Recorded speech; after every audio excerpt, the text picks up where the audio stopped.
লাঠিকে কেন সাপ বানাতে হবে আমাকে বলেন। আল্লাহ সুবহানাহু ওয়া তাআলা অন্য কোনো মুজিজাও মুসা আলাইহিস সালামকে দিতে পারতেন, কিন্তু মুসা আলাইহিস সালামের আল্লাহ ভরসা পিক সর্বোচ্চ পর্যায়ে নিয়ে যাওয়ার জন্য, মানে মুসা আলাইহিস সালামকে এমন কিছু ঘটনা ঘটাবেন যেখানে আল্লাহ ভরসার সর্বোচ্চ স্থান লাগবে, এখানে চুল পরিমাণ কমতি থাকলে হবে না, এমন কিছু ঘটনা মুসা আলাইহিস সালামের হাত দিয়ে ঘটবে। তাহলে আল্লাহ ভরসার সর্বোচ্চ স্তরে নিয়ে যাওয়ার জন্য মুসা আলাইহিস সালামের হাতের থাকা লাঠি কালা জিজ্ঞেস করছে, মুসা লাঠিকে কি করো? তো বলে, আমি তো লাঠি দিয়ে গর্ত থাকলে লাফ দিয়ে বার হয়ে যাই, আকাশে যদি গাছপালা থাকে, মাটিতে যদি গাছপালা থাকে তাহলে লাঠি দিয়ে ভেঙে পারি। তাহলে এগুলো হচ্ছে লাঠির দুনিয়াবি ব্যবহার। এবার আল্লাহ দেখাচ্ছে তোমরা চোখে যা দেখো বাস্তবে সবসময় তা হবে তা নয়। মুসাকে শিখাচ্ছে তুমি চোখে দেখছো যে এই লাঠি দিয়ে তুমি লাফ দিয়ে পার হয়ে যাও, চোখে দেখছো যে এই লাঠি দিয়ে তুমি গাছ থেকে পাতা পড়ো, এবার আমি এই লাঠিকে এমন কিছু বানিয়ে দিব যে তোমরা চোখে যা দেখো আসলে কিছুই না। লাঠির সাথে সাথে সাপ হয়ে গেল, মুসা আলাইহিস সালাম ভয় পেয়ে গেল। ওই সমস্ত জাদুকরদের রশির যে সাপগুলো ছিল সেগুলো ছিল জাদুর সাপ, আর মুসার লাঠির যে সাপ হয়েছে এটা বাস্তব সাপ, মানে ঠিক একটা বাস্তব সাপ যেমন হয় তেমন। তো আল্লাহর পক্ষে লাঠিকে বাস্তব সাপ পরিণত করা সম্ভব? সম্ভব। কিভাবে সম্ভব? আজকের যুগের সফটওয়্যারে আছে কোডিং সিস্টেম। আমরা ওই ভাইয়ের একটা ওয়েবসাইট আর একজনের একটা ওয়েবসাইট, প্রত্যেকটা ওয়েবসাইটের দৃশ্য ভিন্ন, কিন্তু সবগুলোতে সেম কোড ব্যবহার করা হয়েছে। কোডে একটু চেঞ্জ করে দিয়েছে, ওয়েবসাইট ভিন্ন হয়ে গেছে। একই মোবাইলে আপনি লাইট ব্যবহার করতেছেন, কল দিচ্ছেন, ভিডিও দেখতেছেন, কোড একটু চেঞ্জ করে দিয়েছেন, একই মোবাইলে 100 রকমের কাজ হচ্ছে। তো আপনি মানুষের ডিএনএ বের করেন, আর গাছের ডিএনএ বের করেন, আর লাঠির ডিএনএ বের করেন, বিজ্ঞানীরা বলতেছে সব শেষে গিয়ে সব এক, কমন, অসংখ্য কিছু কমন। আল্লাহ কেন বারবার বলতেছে আমি ওদেরকে বানর বানিয়ে দিয়েছি? আল্লাহ কেন রাসূল কেন বলছে আমার উম্মতের একটা অংশ বানর এবং শুকুর হবে? কেন মানুষের ডিএনএর সাথে বানর আর শুকুরের ডিএনএ 98% মিল। তো যেমন একটা কেউ যখন ওয়েব ডেভেলপার যখন কোডিংয়ে হালকা চেঞ্জ করে দেয়, সিস্টেম ভিন্ন হয়ে যায়। তো আল্লাহ সুবহানাহু ওয়া তাআলা সামান্য ডিএনএ পরিবর্তন করে দিলে মানুষ বানর হয়ে যাবে, রিয়াল বানর হবে, রিয়াল, জাদুর বানর নয়। মানুষ রিয়াল শুকুরে পরিণত হবে, জাদুর নয়। আল্লাহ সুবহানাহু ওয়া তাআলা সাপকে লাঠিতে বানিয়ে দিয়েছেন, রিয়াল, চোখের ধোঁকা নয়। তাহলে মুসা তুমি চোখে যা দেখো তাই সব কিছু নয়। অতএব দুনিয়ার কোনো বস্তুর উপর চুল পরিমাণ ভরসা রাখিও, ভরসা রাখো কার উপর? আল্লাহর উপর। তাহলে সমুদ্রের মধ্যে রাস্তা তৈরি হয়ে যাবে তোমার জন্য। তাহলে এই পুরো 4টে ঘটনা থেকে আমাদের জন্য শিক্ষণীয় কি, সেটা বলে আমার বক্তব্য শেষের দিকে চলে যাব ইনশাল্লাহ। এই পুরো 4টে ঘটনা থেকে আমাদের জন্য যেটা শিক্ষণীয় সেটা হচ্ছে আপনি সর্বোচ্চ প্রযুক্তির মোকাবেলা কি দিয়ে করবেন। যেটা আমি আমার এর আগেও কয়েক বক্তব্য বলেছি যে আজকের আমেরিকা, আজকের ইউরোপ প্রযুক্তিতে সর্বোচ্চ। তাহলে মুসলমানরা কি করবে? অবশ্যই মুসলমানরাও চেষ্টা করবে যে তারাও প্রযুক্তিতে সর্বোচ্চ হোক, কিন্তু মুসলমানদের কাছে আর একটা অস্ত্র আছে যেটা প্রযুক্তির চেয়ে শক্তিশালী। যেমন দাজ্জাল পৃথিবীর এমন সবচেয়ে বড় ফিতনা, যা ফিতনা অতীতে আর আগে আসেনি। অতীতের নবীদের মুজিজা কি মনে হবে বিশাল বড় মুজিজা। মুসা আলাইহিস সালাম, এই ঈসা আলাইহিস সালাম মৃতকে জীবিত করে দেয়, অন্ধকে চক্ষুষ্মান করে দেয়। তাহলে কোরআন কি? কোরআন এগুলো সবগুলোর চেয়ে পাওয়ারফুল। কোরআন মোকাবেলা করবে, কোরআন কি দিয়ে মানুষ মোকাবেলা করবে দাজ্জাল। কোরআন সবচেয়ে পাওয়ারফুল। সেটা কিভাবে? একজন ব্যক্তি দাজ্জালকে বলবে তুমি মিথ্যুক, রাসূলুল্লাহর হাদিস। দাজ্জাল ওর মৃত আত্মীয় স্বজনকে জীবিত করে দেখাবে, তাও তার ঈমান পরিবর্তন হবে না। এবার অকি চিড়ে ফেড়ে টুকরো টুকরো করে অকি আবার জীবিত করে বলবে যে এবার দেখ তোকেই মেরেছিলাম এবং তোকেই আবার জীবিত করলাম, মানুষজনকে দেখা। তখন ওর ঈমান আরো মজবুত হয়ে যায়, আরো মজবুত হয়ে যাবে। আমি তো আরো 100 বার কসম করে বলছি তুই দাজ্জাল, মৃত্যু, তুই রব বা ইলাহ হওয়ার কোনো সম্ভাবনা নেই। এবার দাজ্জাল আরো ক্ষিপ্ত হয়ে ব্যক্তিকে হত্যা করতে যাবে, কিন্তু আর হত্যা করতে পারবে না। তাহলে দাজ্জালের সর্বোচ্চ শক্তির বিপরীতে সর্বোচ্চ ঈমান বিজয় লাভ করবে। আর ফেরাউনের সর্বোচ্চ শক্তি কি ছিল না ফেরাউনের কাছে? ফেরাউনের সকল শক্তির বিপরীতে মুসার আল্লাহ ভরসা বিজয় লাভ করবে। এটাই হচ্ছে এই সূরা কাহাফ থেকে মুসলমানদের জন্য শিক্ষা, দাজ্জালের ফিতনা মোকাবেলা করার জন্য মুসলমানদের শিক্ষা, আধুনিক যুগের সর্বোচ্চ প্রযুক্তি মুসলমানেরা মোকাবেলা করবে তার শিক্ষা। যে তোমরা হতাশ অবস্থায় আছো, আল্লাহ কত ঘটনা কোরআনে বর্ণনা করেছে তোমাদের জন্য। মুসলমানের মুখের আওয়াজে, যে মুসলমান যদি মুখ দিয়ে উচ্চারণ করে বিসমিল্লাহ, অথবা মুসলমান যদি মুখ দিয়ে উচ্চারণ করে আল্লাহু আকবার, আল্লাহ বলছে শেষ জামানায় শহর বিজয় হবে শুধু আল্লাহু আকবার দিয়ে। তো মুসলমানকে এই বিশ্বাস রাখতে হবে যে সে যদি আল্লাহর উপর পূর্ণ আস্থা নিয়ে সামনে আগায়, সে যদি বিসমিল্লাহ বলে, আল্লাহু আকবার বলে, তো পারমাণবিক বমকে আল্লাহ পানি বানিয়ে দিতে পারে। আল্লাহ লাঠিকে সাপ বানাইছে না? সব সেম, মানে সবকিছু গোড়ায় গিয়ে সেম, জাস্ট আল্লাহর আদেশের অপেক্ষা। কিন্তু সেই আস্থা, সেই ঈমান মুসলমানদের নাই। ওটাই মুসলমানদের সম্পদ। মুসলমানদেরকে ওই জিনিসটাই বাড়াতে। তো আল্লাহ সুবহানাহু ওয়া তাআলা আমাদের সকলকে এই ঘটনাগুলো থেকে, সূরা কাহাফ থেকে, এবং আল্লাহ সুবহানাহু ওয়া তাআলা যে ইতিহাসগুলো তুলে ধরেছে কোরআনের বিভিন্ন জায়গায়, সেগুলো থেকে আমাদের শিক্ষা নিয়ে আল্লাহর শক্তি, আল্লাহর ক্ষমতা, আল্লাহর পাওয়ারের উপর পূর্ণ আস্থা। এবং দুনিয়াতে যা শক্তি, যা ক্ষমতা আমরা দেখতেছি, এগুলো আসলে আল্লাহ সুবহানাহু ওয়া তাআলার শক্তি ক্ষমতার সামনে কিছুই নয়। ওই রকম ঈমানওয়ালা মানুষ তৈরি হচ্ছে না, ওই জন্য পরিবর্তন হচ্ছে না। এই জন্য আল্লামা ইকবাল বলেছে যে এই যুগের একজন ইব্রাহিম লাগবে। এই দৌর আপনি ইব্রাহিম কি তালাশ নেই, যে ইব্রাহিমের মতো আল্লাহকে চিনবে, আল্লাহর উপর ভরসা করবে, বিশ্বাস স্থাপন রাখবে, এরকম একজন মানুষ দরকার। তাহলে মুসলমানদের অবস্থা পরিবর্তন হবে।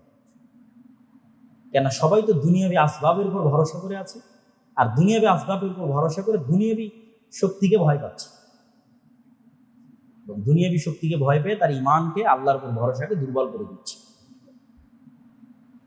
এবং নিজের দ্বীন, নিজের কোরআন এবং নিজের নবীর উপর আস্থা কমিয়ে ফেলছে। তো আল্লাহ সুবহানাহু ওয়া তাআলা আমাদের সকলকে এই ঘটনাগুলো থেকে শিক্ষা অর্জন করার, এবং আমাদের এই জন্য রাসূল সাল্লাল্লাহু আলাইহি ওয়াসাল্লাম বারবার বলছে যে কেন, রাসূল সাল্লাল্লাহু বারবার বলছে যে কলবকে, তোমাদের তাকওয়ার মূল ভিত্তিস্থল কলব, সারা শরীর ঠিক হয়ে যাবে কলব। এগুলো একটা জিনিসও কিন্তু বাহ্যিক অবস্থার সাথে সম্পৃক্ত নয়, সব মানুষের হৃদয়ের সাথে সম্পৃক্ত। যে আপনার হৃদয়ে কি পরিবর্তন তৈরি হচ্ছে, আপনি আল্লাহকে কেমনভাবে চিনছেন, কেমনভাবে দেখছেন, এবং সেটার প্রতি আস্থা এবং বিশ্বাস আপনার অন্তরে কেমনভাবে তৈরি হচ্ছে। এই জন্য আল্লাহ পবিত্র কোরআনে বারবার বলেছে যে সেই সফল মান আতা বিকলবিন সালিম, বিশুদ্ধ হৃদয় নিয়ে, মানে আল্লাহর উপর ঈমান, আস্থা এবং ভরসার বিশুদ্ধ হৃদয় নিয়ে যে উপস্থিত হবে, সেই মুক্তি পাবে। নাহলে ওই যে দুনিয়াবী আসবাবের উপর ভরসা শিরক বানায় দেওয়া হলো সূরা কাহফে, আমরা তো এখনই আলোচনা, তাহলে এটা স্বচ্ছ পরিষ্কার হৃদয় নয়। নাফসে মুতমাইন্নাহ, ইয়া আইয়াতুহান নাফসুল মুতমাইন্নাহ ইরজিই ইলা রাব্বিক রাযিয়াতান মারযিয়া। আল্লাহর ফয়সালা, আল্লাহর ক্ষমতা, সবকিছুর উপর প্রশান্ত হৃদয়। এই জন্য আমাদের হৃদয় বা আমাদের নাফস, এটাকে সংশোধন করা এবং এই বিষয়গুলো নিয়ে কাজ করা, আল্লাহ সুবহানাহু ওয়া তাআলার গুণাবলী সম্পর্কে জ্ঞান অর্জন করা, এবং সেই গুণাবলীগুলো নিজেদের উপর প্রয়োগ করার চেষ্টা করা। যেমন আল্লাহ সুবহানাহু ওয়া তাআলা গফুর, ক্ষমাশীল, তা আপনিও আল্লাহর কাছে ক্ষমা চান, তাহলে আপনি এমনি ক্ষমা পাবেন? আপনাকেও শিখতে হবে যে আপনি মানুষকে ক্ষমা করতে পারেন। আপনি আল্লাহর কাছে দয়া চান, আল্লাহ দয়াশীল, কিন্তু আপনি মানুষের উপর দয়া করেন, তাহলে আপনাকে মানুষের উপর দয়া করতে হবে। আল্লাহ বাই ডিফল্ট আপনার উপর দয়া করে, চাওয়া ছাড়াই। আপনি রিজিকে বরকত চান, তাহলে আপনাকেও রাজ্জাকের গুণ ন্যূনতম হলো অবলম্বনের চেষ্টা করতে হবে। রাজ্জাক কোটি কোটি মানুষকে খাওয়ায়, আপনি 5টা মানুষকে খাওয়াতে পারবেন না। আপনি 5টা 10টা মানুষকে খাওয়াবেন, রাজ্জাক আপনাকে খাওয়াবেন। এগুলোভাবে বাই ডিফল্ট চলে। এইভাবে যদি মানুষ আল্লাহর গুণগুলো শিখে নিজের মধ্যে নিয়ে আসার চেষ্টা করে, তাহলে একটা মানুষ পরিপূর্ণ তাওহীদপন্থী, আল্লাহর উপর ভরসাকারী, সর্বোচ্চ ঈমানের অধিকারী হবে। আর বক্তব্যের শেষের দিকে এসে আপনাদের কাছে উদাত্ত আহ্বান থাকবে যে মাসিক আল ইতিসাম, এই ধরনের সমসাময়িক বা গুরুত্বপূর্ণ যে কোনো বিষয়ে আমি নিজেও নিয়মিত লিখি। যেমন এই মাসের মাসিক আল ইতিসামের সম্পাদকীয় আছে উপনিবেশের শিকলে আফ্রিকা, ইব্রাহিম ত্রাওরের বিপ্লব ও মুসলিমদের বাস্তবতা। আমরা তো শুধু আমাদের ভারত উপমহাদেশের উপনিবেশ জানি, যেখানে ব্রিটিশরা শাসন করত, কিন্তু আফ্রিকাতে যে স্পেন, ফ্রান্স, ইতালি যে কি জঘন্য রকমের শাসন করেছে সেটা কিন্তু আমরা জানি, এবং এখনো যে সেই শাসন তারা ধরে রেখেছে সেটা আমরা জানি। তাদের নিজস্ব কেন্দ্রীয় ব্যাংক তৈরি করার, কেন্দ্রীয় ব্যাংকে নিজের টাকা রাখার যে সাহস বা সক্ষমতা পর্যন্ত নাই। মুদ্রা যে ফ্রান্সেরটাই ব্যবহার করতে হয়, বাইরের কোনো দেশের সাথে চুক্তি করার সক্ষমতা নেই। এবং কিভাবে আফ্রিকা পৃথিবীর সবচেয়ে খনিজ সম্পদ সম্পূর্ণ এলাকা হওয়ার পরেও কিভাবে আফ্রিকাকে সবচেয়ে গরিব রাখা হয়েছে সেই বিষয়ে এই মাসের ইতিসামে সম্পাদকীয় আছে। এবং যে আলোচনা আজকে করলাম এই আলোচনারও একটা ধারাবাহিক লেখনী চলমান আছে, আর দাওয়া ইলাল্লাহ ঈশা আল্লাহর পথে নামে, যেখানে আল্লাহ সুবহানাহু ওয়া তাআলার নাম, গুণাবলী, পরিচয়, আল্লাহর প্রতি আস্থা, বিশ্বাস, ঈমান সব পরিচয়। বিজ্ঞানীরা বলছে লাখ হোলের কাছ থেকে যদি কেউ দেখে সূর্য ডুবতেছে, তারা তাকে কাদামাটির মধ্যে ডুববে। বিজ্ঞানীরা বলতেছে যে এক আসমান থেকে আর আসমান বা এই পৃথিবীতে আর জগতে যাওয়ার জন্য আমাদের মৃত্যু গ্যালাক্সির মধ্যে ওয়ার্ম হোল আছে। সেই ওয়ার্ম হোলের মধ্যে যদি কেউ ঢুকে যেতে পারে তাহলে সময় অতিক্রম করে অন্য কোথাও চলে যেতে পারে, আবিষ্কার করতে পারে। কিন্তু তাদের এটা চিন্তা চেতনা ধারণা যে এরকম আছে, থাকবে এবং পাওয়া মিলে যাওয়া যায়। এবং ইয়াজুজ মাউজুজের কথা কোরআনে যখন আরেকটা আল্লাহ বলেছে তখন বলছে যে উপর থেকে ইয়াজুজ মাউজুজ আসতে পারবে। আর সবচেয়ে আশ্চর্যের বিষয় হচ্ছে ইয়াজুজ মাউজুজের সংখ্যা এত বেশি, আল্লাহ যদি বলতেছে প্রতি 1999 জন জাহান্নামে যাবে, একজন জান্নাতে যাবে। সাহাবীরা আশ্চর্য, আমার সবচেয়ে ওইখানে চিন্তার কোনো কারণ নেই। 999 জনের অধিকাংশই হবে ইয়াজুজ মাউজুজ। এত মানুষ কোথায় অদৃশ্য অবস্থায় আছে, লক্ষ লক্ষ কোটি কোটি মানুষ। পৃথিবীতে এখন পর্যন্ত যত মানুষ আসছে তার আদম থেকে এখন পর্যন্ত পৃথিবীতে যত মানুষ আসছে তার 999 গুণ ডবল হতে হবে ইয়াজুজ মাউজুজ, অন্তত কয়েক শত গুণ ডবল হতে হবে ইয়াজুজ। এবং যাদের সাথে যুদ্ধ করার কোনো অস্ত্র রয়েছে না।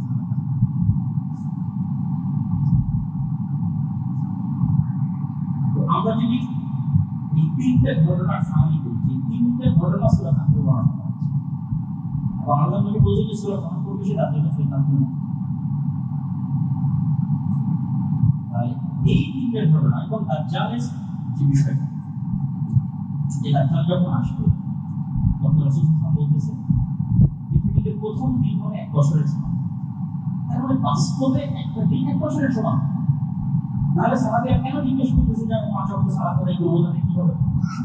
সূর্য যদি 24 ঘন্টা মানে 1 বছরই যদি এখানে সালাত না হবে, আল্লাহ উত্তর দিতে তোমরা আন্দাজ করে করে সালাত করবে, ওইটাকে একদিন মনে করে নিয়ে সালাত বাদ দিও। এখনকার 5 ওয়াক্ত সালাত যদি আন্দাজ করে দেবো, তার মানে তো অবশ্যই সময়ের আপেক্ষিকতার একটা ব্যাপার আছে, যেটা আমরা একদম পর্যন্ত তুলে ধরার চেষ্টা করলাম। আসলে আপনি ঘটনার সময় রাখবেন। তারপরে হচ্ছে খিজির আলাইহিস সালামের ঘটনার সময় আছে, জুলকারনাইনও আসলে পৃথিবী ছেড়ে ভিন্ন ভিন্ন গ্রহ হয়ে গেছে, যেটা সব নয় এখন বিজ্ঞানের বের করতে পারে। বিজ্ঞানের মহাকাশ থেকে যতটুকু বের করেছে সেটা কতটা সীমিত সেটা আগে তুলে ধরবো, যেটা কতটা সীমিত তথ্য এখন পৃথিবীতে পাওয়া যাচ্ছে। আর এই মহাকাশ কত বিশাল, কত বড়, আর আল্লাহ সুবহানাহু ওয়া তাআলার শক্তি কত বিশাল, কত বড়। তাহলে দাজ্জাল যখন পৃথিবীতে আসবে তখন সত্যি সত্যি এমন একটা দিন হবে 1 বছরের সময়। মানে এখানে সময় না, তারপরে তাহলে 1 মাস, তারপরে 1 সপ্তাহ, তারপরে তাহলে স্বাভাবিক। সেই জান্নাত হাতে নিয়ে ঘুরবে, জাহান্নাম হাতে নিয়ে মরা মানুষকে জীবিত করে। এই জন্য আমরা মরা মানুষ জীবিত করার ঘটনা বারবার এখানে তুলে ধরছি। দেখো মরা মাছ জীবিত হয়ে চলে, দেখো ওই নবী মৃত অবস্থায় এগুলো জীবিত করে দিলাম 100 বছর।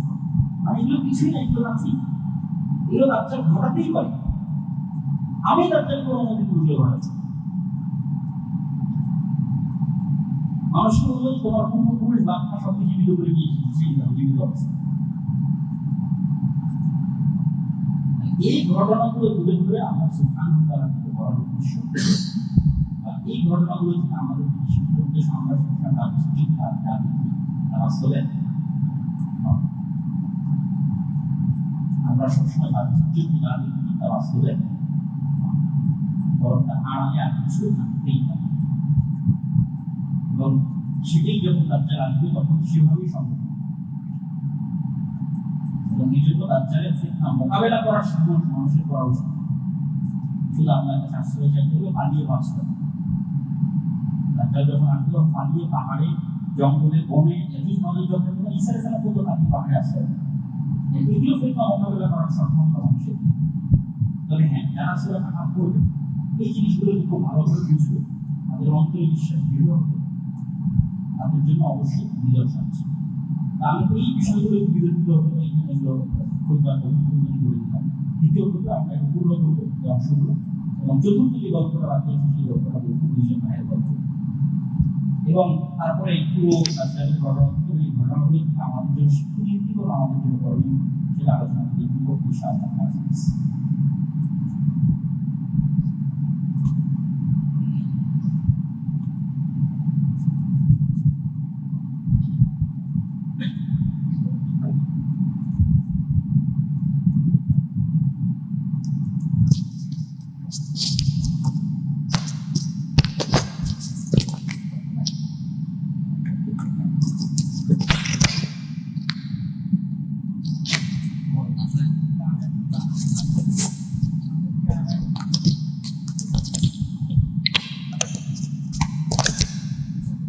الحمد لله وحده والصلاة والسلام على من لا نبي بعده. إن الحمد لله نحمده ونستعينه ونستغفره ونعوذ بالله من شرور أنفسنا ومن سيئات أعمالنا. من يهده الله فلا مضل له ومن يضلل فلا هادي له. وأشهد أن لا إله إلا الله وحده لا شريك له وأشهد أن محمدا عبده ورسوله. أما بعد فأعوذ بالله من الشيطان الرجيم. واضرب لهم مثلا جنتين من أعناب وحففناهما بنخل وجعلنا